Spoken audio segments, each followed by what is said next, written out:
नमस्कार, मी पंजाब डक. आज आहे 13 जून 2025 आणि आम्ही तूर लावत आहोत. तर काल देखील आम्ही सोयाबीन पेरलं, पाऊस पडला, कापसाची धूळ पेरणी केली, पाऊस पडला आणि आता आज तूर लावायलो.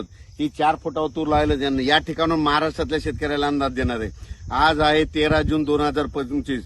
आज देखील महाराष्ट्रात दुपारी 3च्या नंतर दुपारनंतर राज्यात ठिकठिकाणी पाऊस पडणार आहे. म्हणून ज्यांचा कापूस लागवड करायची तर तुम्ही करू शकता, पेरणी करायची असेल तर करू शकता, कारण की जमिनीमध्ये खूप ओलं आहे. त्याच्यामुळे काही चिंता करायची गरज नाही. पेरलेलं 100% उगवतं, याच्यावर हे लक्ष देतं.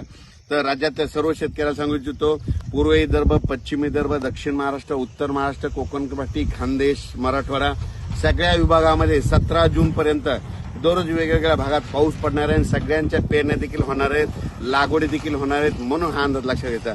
पण राज्यातल्या सर्व शेतकऱ्याला सांगू इच्छितो की राज्यामध्ये सांगायचं झालं तर आज मध्ये दुपार 3च्या नंतर आता ऊन असेल, पण 3च्या नंतर लगेच विजेच्या कडकडाचा पाऊस येणार आहे. म्हणून हा अंदाज लक्षात घ्यायचा. माझी सर्व शेतकऱ्याला विनंती आहे, विजा कडकडत असताना झाडाखाली थांबून जाऊ नका. झाडावर 16% विजा पडतात, कारण की झाडाची मुळी जमिनीमध्ये गेलेली असते, म्हणून विजा पडतात. म्हणून तुम्हाला एक विनंती, झाडाखाली थांबत जाऊ नका. विजा कडकडत असताना आंब्याच्या झाडाखाली, लिंबाच्या झाडाखाली, बाबळीच्या झाडाखाली, नारळाच्या झाडाखाली थांबायचं नाही. म्हणून माझी सगळ्याला विनंती आहे, विजा कडकडत असताना आपली पाळीव प्राणी, जनावरे झाडाखाली बांधत जाऊ नका. झाडावर जास्त विजा पडतात.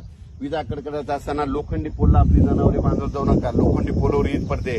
आणखीन एक तुम्हाला एक माहिती असून सांगतो, काल एका ठिकाणी मित्रानं त्याच्या पत्र गळत होते, म्हणजे पत्राला धार लागली, नेमका खत होता म्हणून त्यानं पत्राला असं छिद्र होतं म्हणून असा हात लावला. वरून वीज कडकडली. ते म्हणला की मला शॉर्ट बसला, करंट बसला. म्हणून हे एक तुम्हाला एक माहीत असो म्हणून सांगायला, अनुभवाचे बोल. म्हणजे काय होतं, विजा कडकडायला लागल्या आणि घरचे पत्र असले त्याला हात लावून बघा, तुम्हाला शॉर्ट बसतं. हे तुम्हाला एक त्याच्यातून कळालं. त्याच्यानंतर तुम्हाला एक सांगू इच्छितो की एकदा असंच परिस्थिती झाली होती. काय झालं होतं की आमचं सोलरचं इन्व्हर्टर सोलारवर बंद पडलं होतं. 3 दिवस लाईट नसल्यामुळे बंद पडलं.